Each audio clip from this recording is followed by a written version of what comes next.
Good morning and welcome to Real Women, Real Issues. This is our premiere episode. I have the pleasure of having Dr. Glass with us today. He has been in chiropractic practice for over 30 years. For those of us, including myself, who love to wear heels, he's going to talk to us about the good, the bad, and the ugly. Welcome. Thank you. You have a lot of issues when you're dealing with lower back and the spine, especially with patients who tend to wear high heels. Like you do.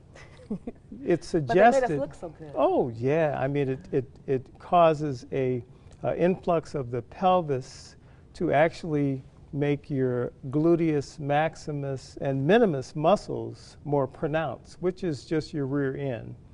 But the consequences are. But that's not a good thing? Well, the consequences are that pressure directly corresponds to increased pressure on your knees and your ankles.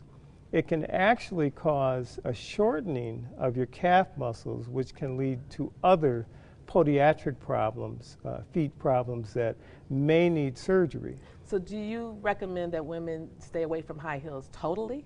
No. It's recommended, and I have an article from one of my old professors who now practices in California. And he recommends that patients not wear high heels over 2 hours and decrease the height of the heel itself. They're recommending, 2 to 3 inches, but I believe that with proper care, especially chiropractic care, where we're balancing the body, proper care, proper alignment, you can even exceed the recommended dosage of that. Like myself, I've been wearing heels for over 35, 36 years. If I were to start going to a chiropractor, do you think it can get me in shape and get my back in line? Do I have to stay away from heels at that point afterwards? Well, the first thing is to get a chiropractic analysis to check your alignment to see if you are causing damage. One of the things you can also, and the listening audience can check at home, is are you wearing one heel down more than the other in the shoes that you wear? Okay. That indicates that you already have a pelvic tilt or a pelvic misalignment, and then leading to come to an expert to give you a professional analysis to see if you're causing further damage. So once you do analysis, you find out a person does need help. What do you recommend? Well, a series of treatment. Our treatment plans are anywhere from a week to 3 to 6 months as far as correcting misalignments, depending on how serious the misalignment, what the age factor of the patient is, and so on and so forth. Now, I was told, I have friends that go to chiropractor, and they say it's once you start, you can't stop. Well, the feeling is so good, and it's almost like saying a misnomer. Once you start going to your cardiologist, if you have a heart problem, you're going to see that cardiologist until you expire. Once you start going to the dentist for dental problems, that dentist is going to do some maintenance to you until you have no teeth. So once you get a back alignment chiropractically, you're going to know, you will instinctively know, your body knows when you're out of alignment. And then you will feel, okay, I've got to get another alignment. It's just all about maintenance. So but one other thing. Alignment, and people can relate to this because I talk about it in my office every day. When you get out in your car and you're going to the store, going to Chicago, wherever, and you feel your car pulling to the side, you take it and get it aligned. But people walk around all day crooked, wearing one heel out more than the other, feeling bad, feeling pain, and they have misalignments. Well, one thing I wanted to say, do you refer surgery, or do you recommend that, or don't? Yes, two of my best golf buddies are orthopedic surgeons. Some patients come in and they're too far gone. They may have a ruptured disc instead of just a bulge or herniation that we can take care of. And then we would refer for surgical consult to see what the next corrective step is beyond our non-surgery. Then they come back to you afterwards? Beyond our non-surgical care, then we can do some of the post-surgical therapy for them. Because I've heard horror stories, of course, by people I know who've had back surgery. Not saying that, every story turns out the same. Every case is different. I mean, any surgery is going to be monumental to your body. Any cutting, any type of surgery is going to be monumental. So your body is individually going to heal itself if you give it a chance. We're going to be back in just a moment. We'll be back after this with more information about the back, heels, weight loss, and how you can correct your spine with Dr. Glass.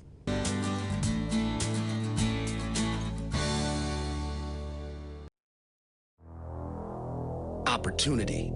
It doesn't stare you in the face. It's not going to yell at you to come and get it. It doesn't knock. So what does opportunity look like? Not what you might think. You see, opportunity is not a right. It's definitely not equal.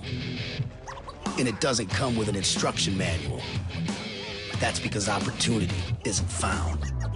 It's molded, it's built, it's created.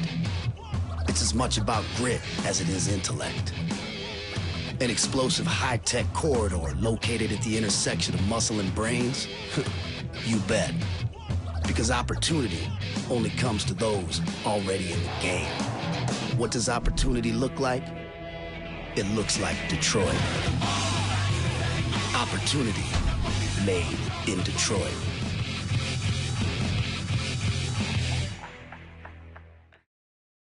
Mike's Fresh Market, Detroit's largest independent supermarket with the best prices, quality, and service. Enjoy our vast selection of fresh fruits and vegetables. Wide aisles lead you to our own in-house bakery and deli. Beef, pork, chicken, seafood, and much more. You can rest assured you will feed your family the freshest food in town. Whatever you need, you can find it here at Mike's Fresh Market. Mike's Fresh Market with 2 locations, Gratiot and 7 Mile and Livernois and 7 Mile. Better food, better prices. That's Mike's promise. Emergency? When it's your child, don't settle for less. Trust the pediatric ER experts at the Children's Hospital of Michigan at the DMC. The ER at Children's Hospital. Always there, just for them. Welcome back to Real Women, Real Issues. My guest today, Dr. Glass, is going to talk to us about being overweight, belly fat, and how it affects your back. Welcome. Thank you.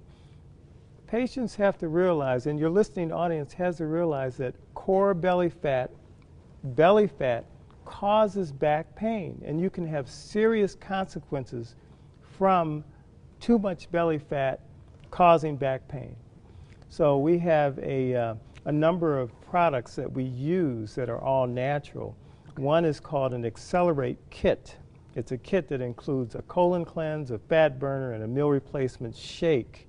Okay. And it's able to help patients lose up to 30 pounds in 30 days. Most patients lose about 15 pounds in 30 days of healthy core belly fat. Okay. Now, do they have to continue on this to keep the belly fat off? Maintenance is always a key. We have a list of specific vegetables, and they are thermic vegetables that we use with the program. And you follow an eating program. It's not a weigh and measurement. It's not a starvation diet type program. This is an eating program. Okay. But you're able to follow specific thermic vegetables, specific fruits that you use along with the supplements that help that help you lose weight. And that's one of the kits. That's called an Accelerate Kit. Now that you just do for the first 30 days? Yes. Okay. The other kit is called a Boost Kit. And the Accelerate Kit, I'm talking about less than $145 for the whole month for the whole kit.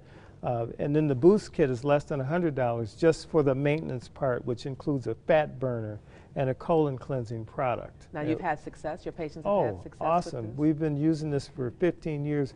We have what we call the 100-pound club. And these are very large patients. Wow.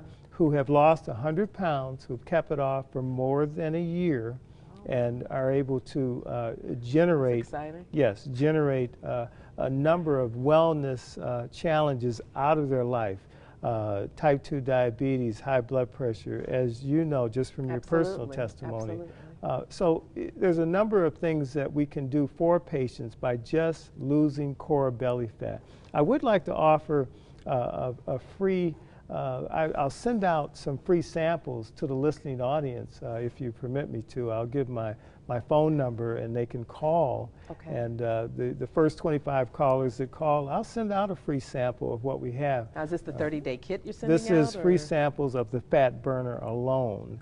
And my number is 313-533-2225. It's 313-533-2225.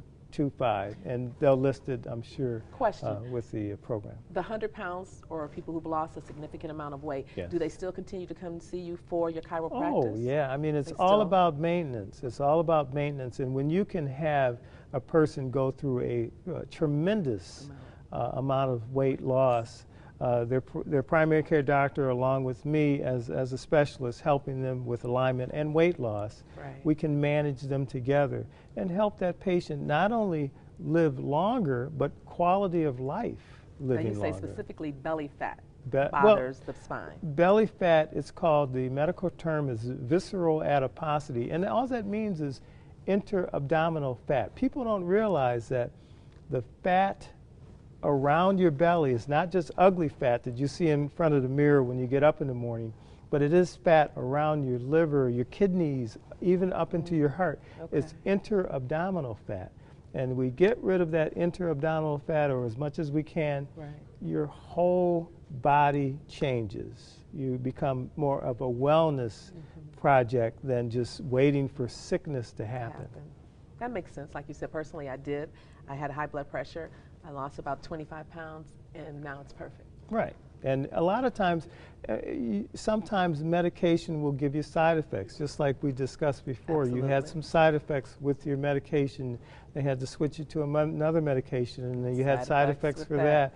And then finally, you lost the weight, and you were able to get off of the medication. That doesn't happen with every patient, but as many patients as we can to help them help themselves, why not? The best. Yeah. So if a person comes to you, they don't wear their heels, within reason, maybe 2 inches.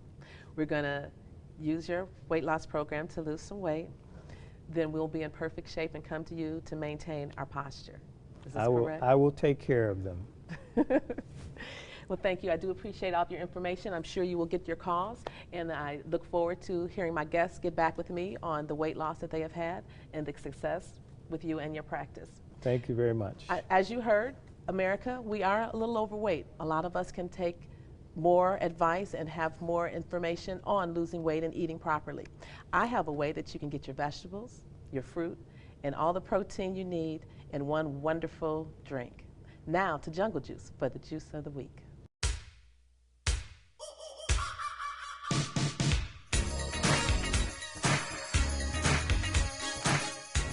Thanks, Ardell.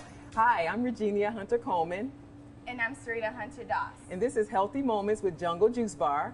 Today we'll be making the Serengeti, which has grape and lemon in it. Often we're trying to get more vegetables and fruits in our diets because the doctors recommend that. So right now I'm about to make the grape lemon, which includes a quarter of lemon and about a ½ pound of grapes. The nice thing about grapes is that it's very heart friendly. It's good for your heart, it's good for high blood pressure, it's good for lowering your cholesterol, and for the ladies who often suffer from low iron, it's really good for iron as well in your diet. This is delicious. Remember, grapes are good for so many things. They're good for your heart, it's good for lowering your blood pressure and your cholesterol, and it's loaded with iron for those with low iron. Come join us at Jungle Juice Bar for some of our other drinks where juices go wild. And remember, your health is your wealth.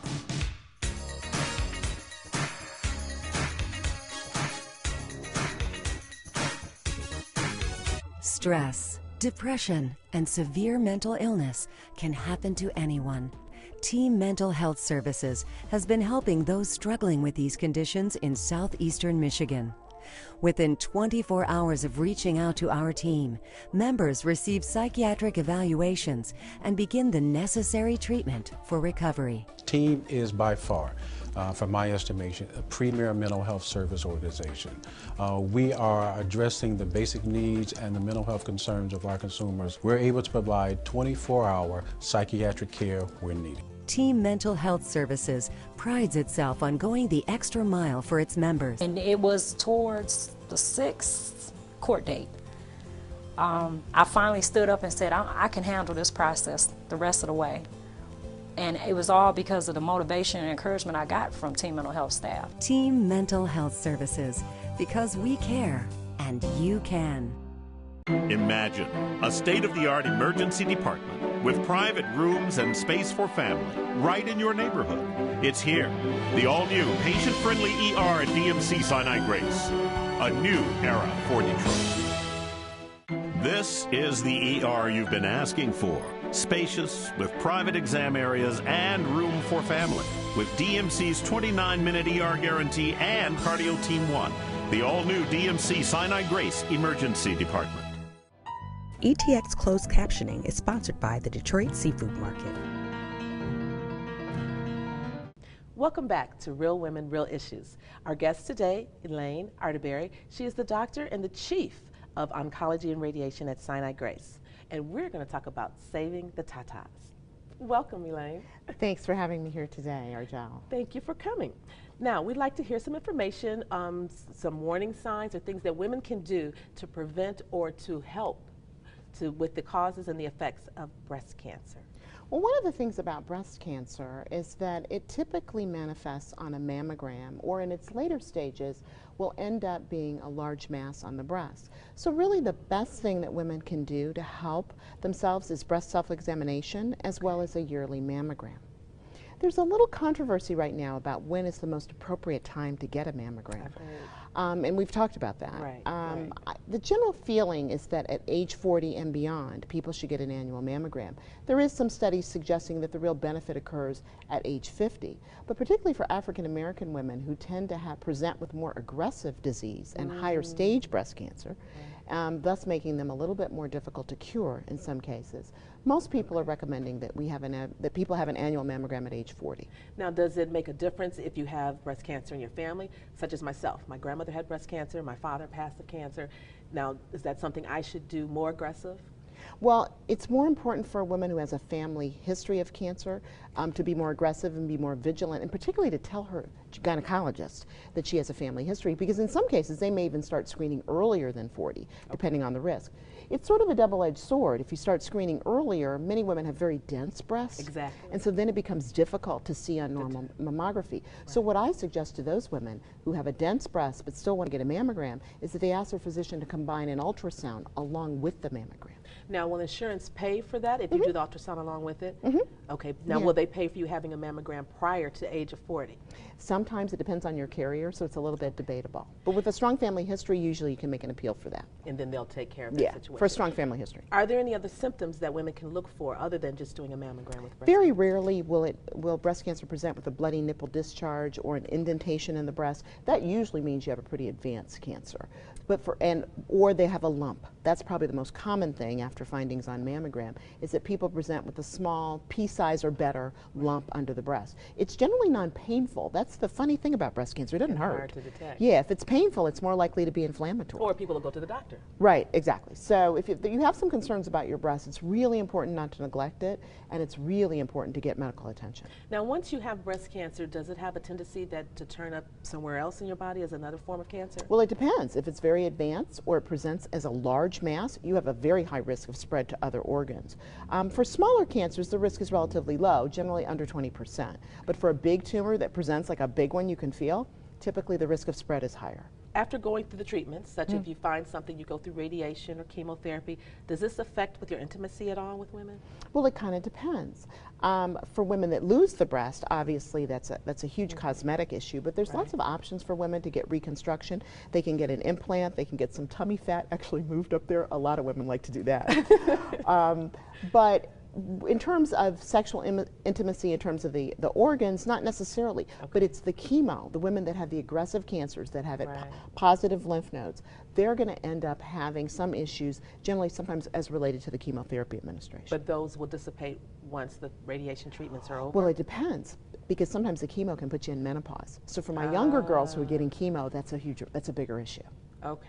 Okay, Yeah. so it really depends on your age, how aggressive the treatment is, the stage of your cancer, the stage of your cancer, and what treatment you get. and what treatment you get. In general, the radiation works where I point it. So I deliver radiation to the breast or chest wall area. The chemo goes in the vein and treats your whole system. Exactly. So hopefully, if you can catch the breast cancer early enough, you don't need the chemo, and you don't necessarily need to lose your breast. Right. You can have a lump taken out, we can do the radiation. And one of the things I do is what's called the Canadian regimen. So here in the U.S., everybody treats everybody in 35 treatments. In Canada, in Windsor, everybody gets treated in 16 fractions. So the data in Canada and Europe have suggested that people don't necessarily need 6 weeks of radiation, that they can get away with 16 fractions. I've been doing it a long time because we're right by Windsor and my colleagues have talked about the benefit of it, but it's only recently that it's become a little bit more accepted to do a shorter regimen for women, for select women with select cancers.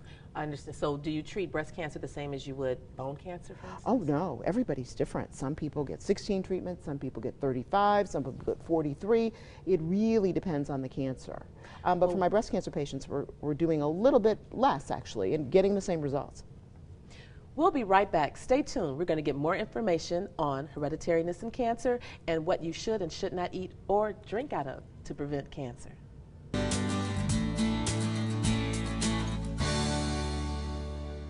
We fix hearts, we fix heads, we do eyes and ears, noses and throats. In fact, more children come to Children's Hospital than any other hospital in the state. Stop the headaches, stop the pain, fix the tummies, the ankles, the toes, and fingers. Emergency? When it's your child, don't settle for less. Trust the pediatric ER experts at the Children's Hospital of Michigan at the DMC. The ER at Children's Hospital. Always there, just for them. Opportunity. It doesn't stare you in the face. It's not going to yell at you to come and get it. It doesn't knock. So what does opportunity look like? Not what you might think. You see, opportunity is not a right. It's definitely not equal. And it doesn't come with an instruction manual. That's because opportunity isn't found. It's molded, it's built, it's created. It's as much about grit as it is intellect. An explosive high-tech corridor located at the intersection of muscle and brains? You bet. Because opportunity only comes to those already in the game. What does opportunity look like? It looks like Detroit.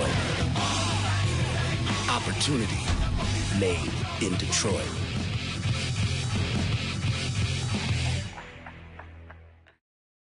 Real Women, Real Issues is brought to you by Mike's Fresh Market. Welcome back to Real Women, Real Issues. Our guest today, Dr. Elayne Arterbery, Chief Radiation Oncologist, and we're going to talk more about hereditariness and cancer.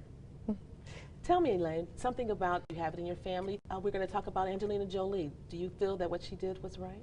Well, it's interesting. Generally, hereditary breast cancer really represents about 2 to 3% of the population. It's the minority of people that have a risk factor that would lead them to have breast cancer.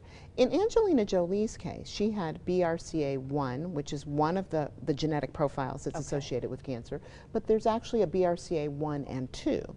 So with if you have 1 and 2, generally you have about an 85% chance of developing cancer in your lifetime, and many women elect to have the mastectomy. If you just have 1, it really depends on the woman and her situation. I think her decision was right for her. Her mother had died of breast cancer. She had the BRCA1 gene, but not both. So it was really a personal decision.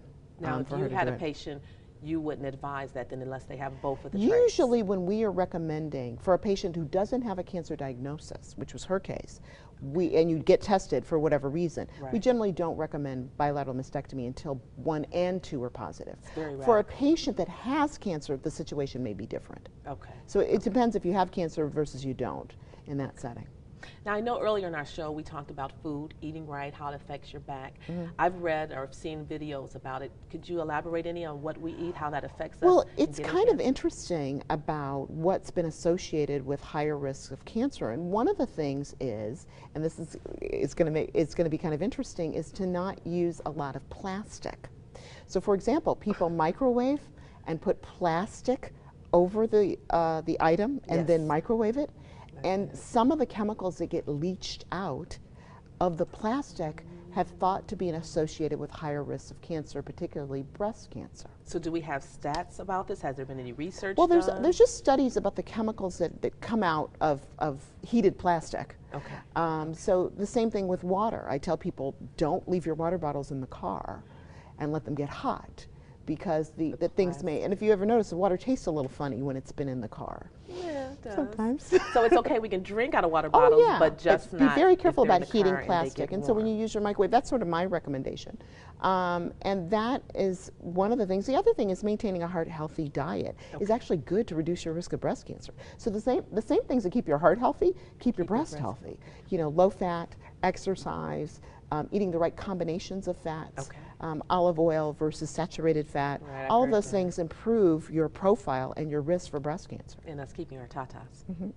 And there's a recent study that came out, actually it was in the New York Times or Wall Street Journal this week, that talked about low-dose aspirin. There's a study in Europe suggesting that low-dose aspirin, which people take to prevent stroke, yes, may have some preventative effects for breast cancer. So the same thing you do for your heart.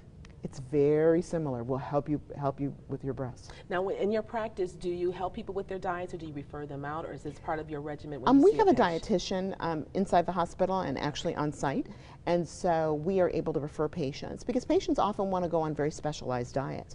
You know, one of the things we advise patients is to really consume a low sugar diet because cancer likes sugar, and so we tell people like we do. So we advise patients to really reduce their consumption of sugar in order not to sort of trigger anything. Now, one thing I want to touch on is recovery rate.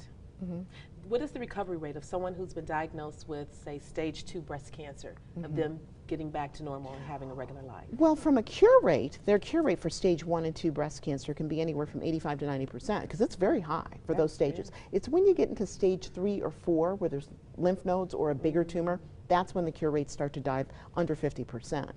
But in terms of having survivorship, that's almost an active process for patients. This whole survivor movement, really sort of spearheaded by Lance Armstrong, to pay attention to our cancer survivors is a huge issue.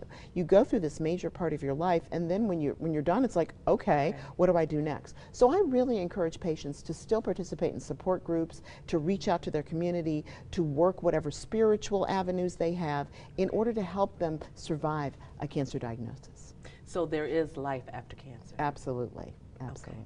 Okay. Even in young adults? Absolutely, yeah. The young women, if they're caught early, have the same cure rate as the older women. It's just that sometimes we tend to see more aggressive cancers in the younger women. They tend to be bigger or more aggressive. So we're going to eat right? We're not going to heat up our plastic. We're not going to heat anything in the microwave with plastic. And then we can keep our tatas. Absolutely. Thank you, Dr. Arterbery. I'd like to thank both of my guests this week. We've had some fabulous information. And stay tuned next week for Real Women, Real Issues.